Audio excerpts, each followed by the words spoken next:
दोस्तों, last video में हमने डिस्कस किया था डिपार्टमेंट ऑफ एक्सपेंडिचर के ऑफिस मेमोरेंडम डेटेड 16 फरवरी 2022, जिसमें ये बोला गया था कि अगर आप कोई भी एयर ट्रैवल करते हैं टूर पर्पज़ के लिए या एलटीसी पर्पज़ के लिए, तो there are only 3 authorised agent जिनके थ्रू आपको बुकिंग करानी है।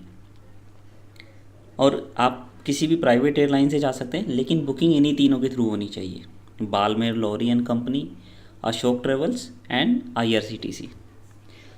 अब इसके रिगार्डिंग ही जो कुछ बातें जो आपको ध्यान रखनी है बुकिंग करते वक्त, वो मिनिस्ट्री ऑफ फाइनेंस ने अपने 16 जून 2022 के ऑफिस मेमोरेंडम में पब्लिश की हुई हैं।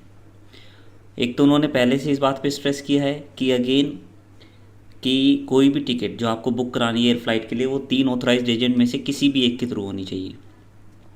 दूसरा, उन्होंने कुछ और प्री रिक्विजिट दी हुई हैं जो आपको बुकिंग कराते वक्त ध्यान देनी है, ताकि आपके रिम्बर्समेंट क्लेम में किसी भी तरीके का कोई प्रॉब्लम ना आए। तो उन्होंने क्या लिखा हुआ है कि बेस्ट अवेलेबल फेयर, जब आप टिकट बुक कराएंगे तो which one will be the best available fair. उसके लिए उन्होंने बोला है कि जो आप बुकिंग कराएंगे,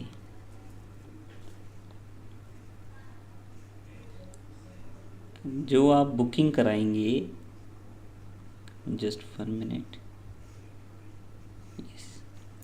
कि जो आप बुकिंग कराएंगे उसमें उन्होंने टाइम स्लॉट के कॉन्सेप्ट को इंट्रोड्यूस किया है, जिसमें उन्होंने 3-3 घंटे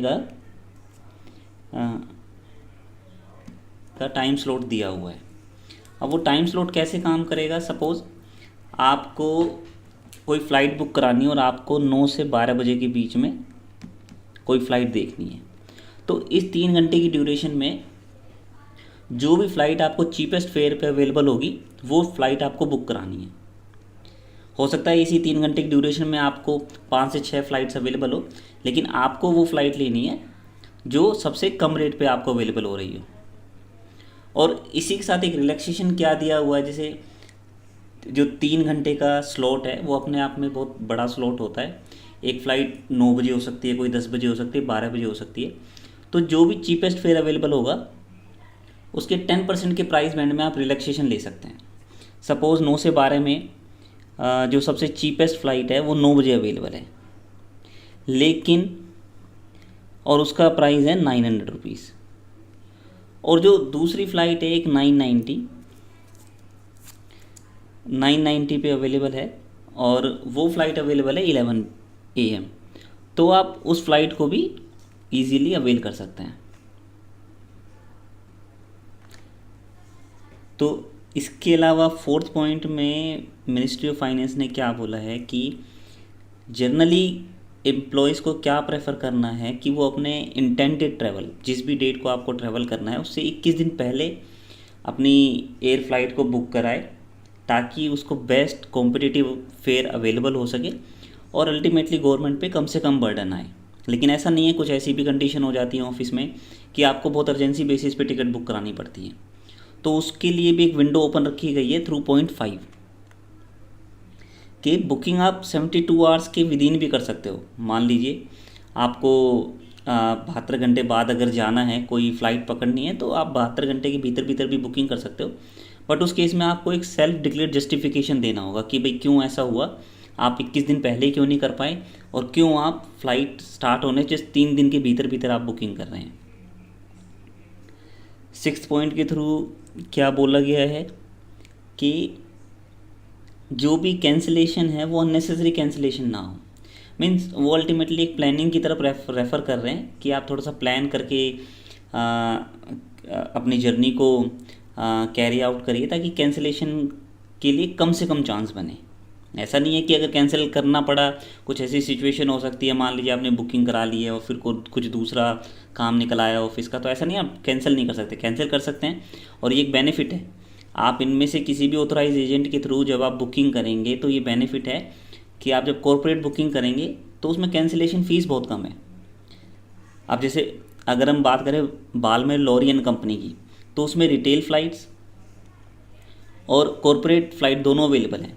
आप रिटेल फ़्लाइट बुक कराएंगे तो आपको कैंसिलेशन चार्जेस उसमें दिखाता है 3500 4000 के अराउंड। वही कॉरपोरेट प्लान में आप लेंगे, जब कॉरपोरेट तरीके से फ़्लाइट बुक कराएंगे जो आप करा सकते हैं, तो उसमें आपको कैंसिलेशन के लिए 300 या 400 रुपये देना होता है।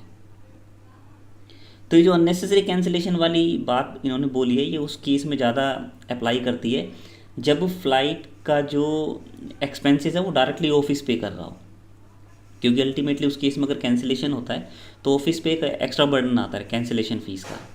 मान लीजिए आपकी पर्सनल फ़्लाइट है और उसमें आप कैंसिल करते हैं तो अल्टीमेटली वो आपके पॉकेट से जाएंगे, तो उस केस में तो ऑफिस को भी कोई इतना उसमें कोई प्रॉब्लम नहीं होगा।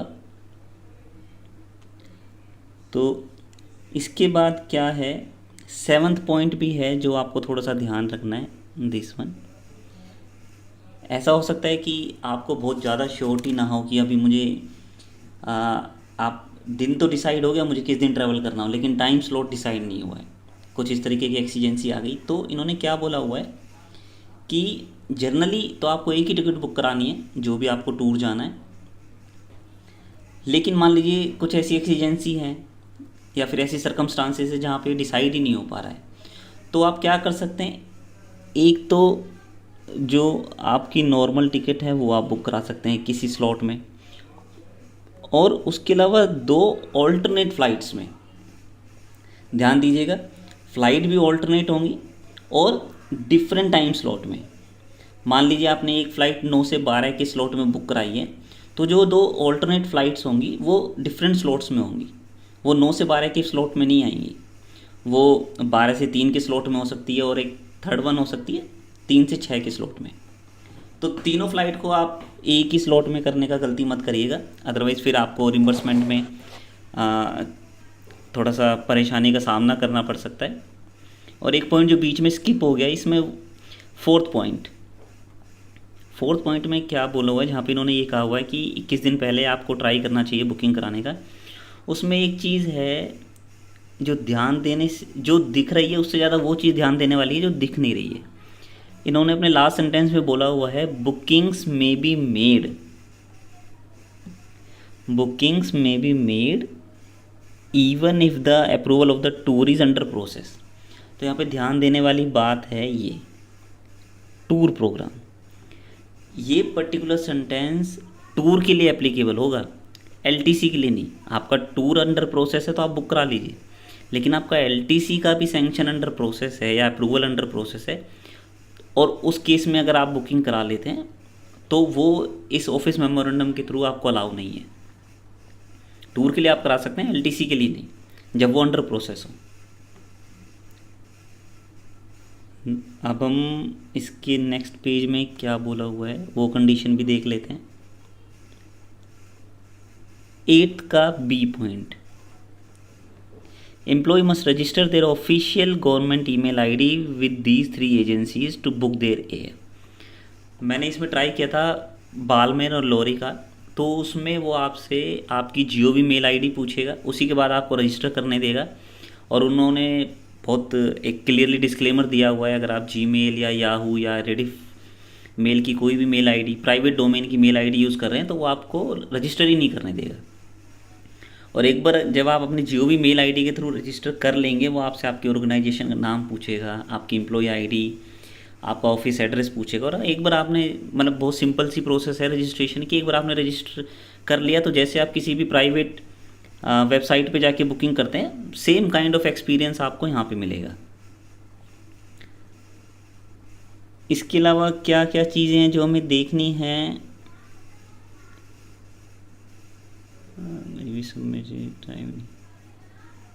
मोस्टली चीज़ें ये सब कवर हो चुकी हैं, क्योंकि ये मेजर पॉइंट्स हैं जो आपको ध्यान रखना है। क्योंकि कई बार ऐसा हो जाता है, एयर फ्लाइट की टिकट्स आपको पता है कि अभी आज के टाइम में वो चीप नहीं है, तो ऐसा ना हो कि जस्ट एक प्रोसीजरल लैप्स की वजह से आपको आपके रिम्बर्समेंट क्लेम में, मतलब क्लेम के रिम्बर्समेंट में परेशानी उठानी पड़े।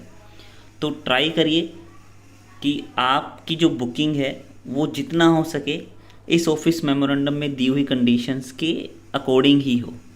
जैसे 21 डेज़ की इन्होंने कंडीशन दी हुई है और टाइम स्लॉट की कंडीशन दी हुई है, वो ध्यान रखिएगा किसी भी टाइम स्लॉट में जो सबसे चीपेस्ट वाली फ़्लाइट है वो आपको बुक करानी है।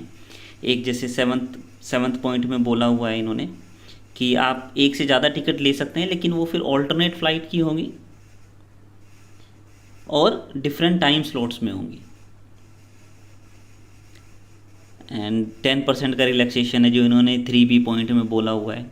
और सबसे इम्पोर्टेंट पॉइंट अगेन ये वाला, आपकी जो भी बुकिंग होगी वो इन्हीं 3 एजेंट्स के थ्रू होनी चाहिए। प्लीज़ डोंट मेक मिस्टेक कि आप पेटीएम पे कोई प्रोमो कोड है, गोआई बीवो पे है तो हम वहाँ से बुकिंग करा लेते हैं, नहीं। क्योंकि मान लीजिए अगर आपने वहाँ से बुकिंग करा ली तो वो जो रिलैक्सेशन देने का जो अथॉरिटी दी हुई है वो अथॉरिटी दी हुई है यहाँ पर 10th,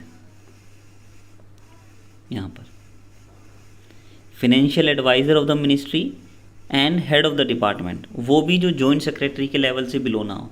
तो आप देख सकते हैं कि अगर आपको रिलैक्सेशन चाहिए तो वो भी लेना इतना आसान नहीं होगा, क्योंकि आपको जस्टिफाई करना पड़ेगा।